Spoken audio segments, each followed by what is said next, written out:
I only work with two projects, and basically for this kind of open lecture, I feed part of the work that I've done with the two teams into this more general, say, overview of what is marketing and what is audience thinking.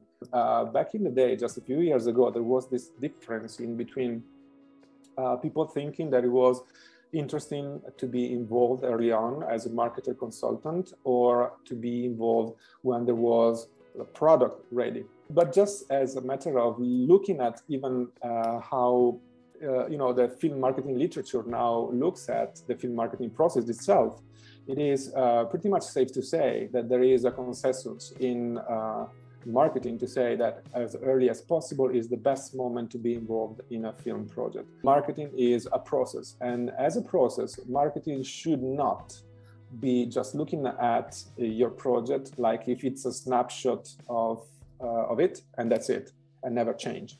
It is supposed to adapt to the life cycle of your project along the way.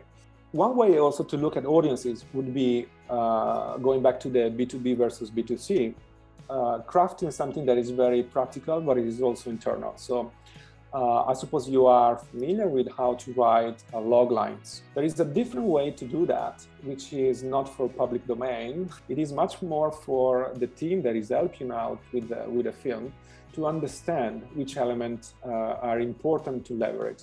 If we step outside of the story, we try to understand, is there anything that we can use to connect to possible target audiences? And even before that, we should ask ourselves, who is your project for? Which is the best question to start with.